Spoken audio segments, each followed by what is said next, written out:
Dow plunges 800 points as sell-off steepens amid rising rate fears. You were running this by me earlier, TJ, and you had a glimmer in your eye reading this story. You're really excited for this coming collapse to happen. Oh, yeah. Oh, yeah. You're wanting it. Look, everything that the future holds, I'm excited for. I might not like it when it gets here, but I am giddy with anticipation waiting for it to happen. I saw the conflict between the contemporary American left and right at this point described as like a cold civil war.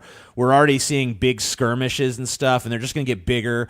I'm excited for the future where, you hear that, a bunch of alt-righters bombed Antifa headquarters, and in retaliation, Antifa gunned down a bunch of fucking alt-right neo-Nazis, but accidentally shot an innocent child in the process, and great, just dude. The media wars and the street wars and things blowing up and people dying and the streets running red with blood and the fucking markets collapsing, the oceans acidifying, just the fucking shit show that this entire planet and especially this country are going to turn into probably during my lifetime. Like, how the fuck, like, the future sci-fi dystopia is here.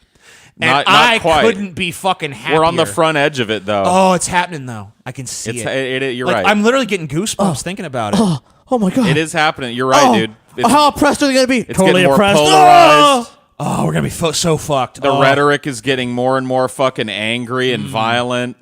The fucking we're approaching a constitutional crisis like every week now. It's like, so here's what's going on. Oh, it's going to be beautiful. Yeah, it's going to be fucking The only way, sick, dude. you know what though? The only way that you have any chance of things changing for the better is for shit like this to happen. The Wall Street Bull right. got bloodied and battered Wednesday, with the stock market suffering its biggest sell-off since February.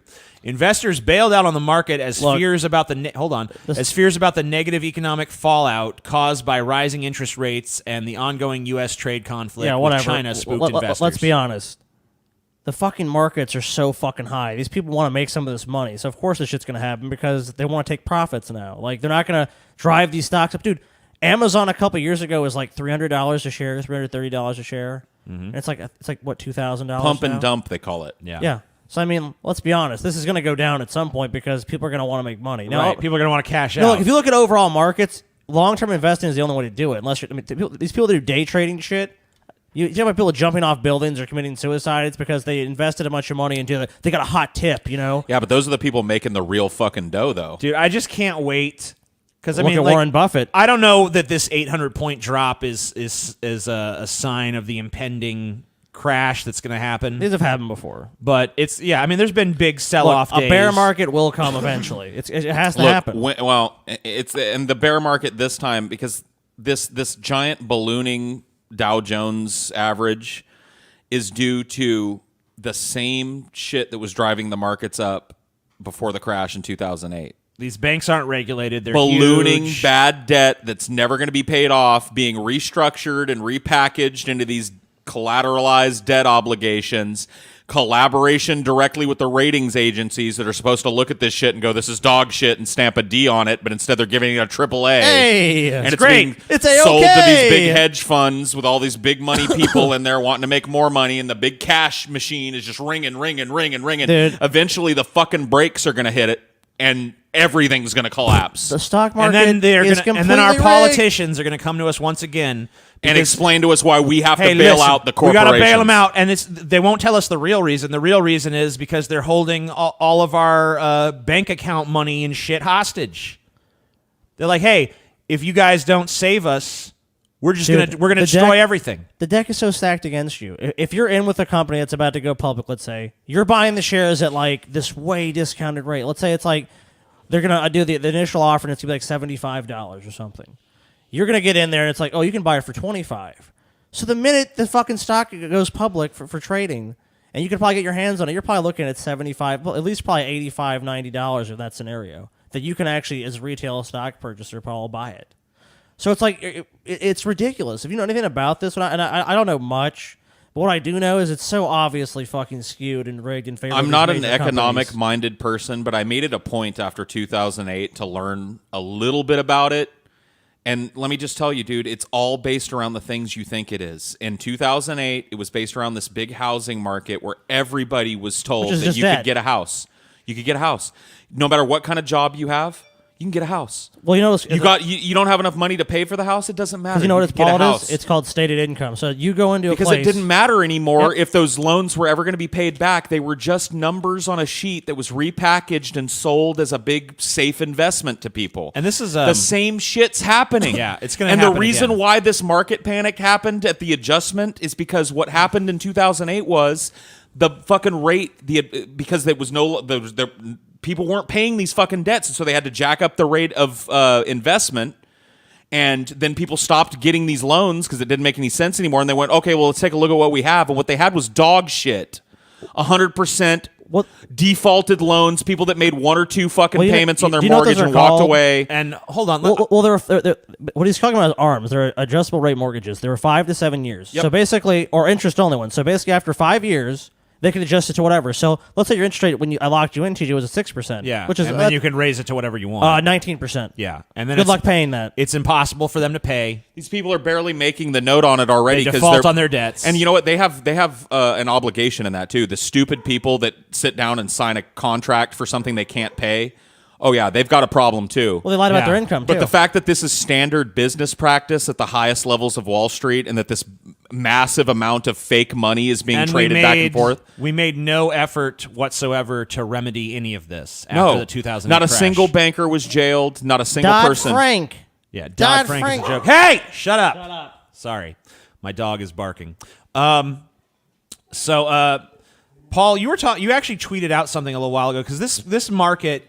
This high Dow and shit has constantly been presented to us as something that is an indicator that the economy is recovering. But you had a tweet not too long ago that was actually retweeted by our friend Kyle Kalinske, where you were talking about what your parents could afford on a factory worker's salary versus what factory workers can afford today. It's scary to think about, like, back when I was a kid, the year I was born, 1980, my parents bought land and built a house. Now, it wasn't a giant, extravagant house, but it wasn't a tiny little hut either. They had 2 acres of land and a nice little house that we lived in, and that was on factory. Nice. They were both factory workers, blue-collar factory workers. My dad was a mechanic. My mom did everything at the factory. She was she moved wherever they needed her. And they were able to sustain that. Now that factory in that same little town is still running, and the people that work there struggle to make the note on a fucking single-person dwelling that somebody else owns. That's because if you look at they own no land. They live in apartments. Look at the wages they make, and adjusted for inflation, your parents made way more money. Because even though their salary was lower, they made more. Because if you look at over time, they had a reasonable living wage. Yeah. What they pay people now is like $11 an hour. It's absurd. And like what happened to this company was the constant subversion of the union over constant sellings and resellings of the company. The company was bought by a place called Saint Gobain Winery out of France. It's a French company, and then it was sold off. Now it's got another company. That's happened 4 or 5 times since I've been alive. And the end result is workers that don't have the same coverage that they do, that are making half of what they did, a bunch of temp workers now, because that's how they get around the union. Oh, yeah, of course. They hire people for temp labor and make them work 39 hours a week so they can deny them union benefits and membership. It's over. So those days where you could have a normal fucking job and support a family on it, done.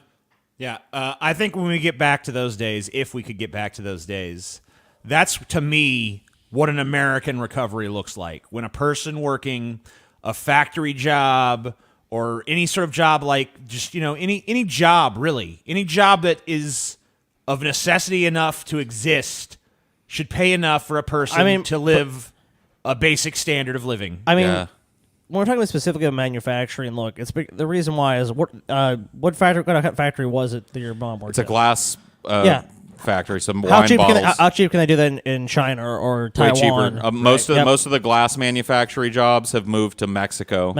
And all these politicians, of course, with their shitty trade agreements, are what enabled these jobs to leave and go over there. Of course, these massive corporations saw an opportunity. The giant corporations, like, we can make this shit for way less here, but there was barriers to them doing that. They had the politicians just tear those barriers right the fuck down.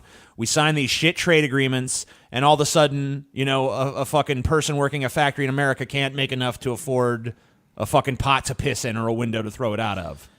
That's the way it is in these little towns now, and it's just going to get worse. I'll tell you what.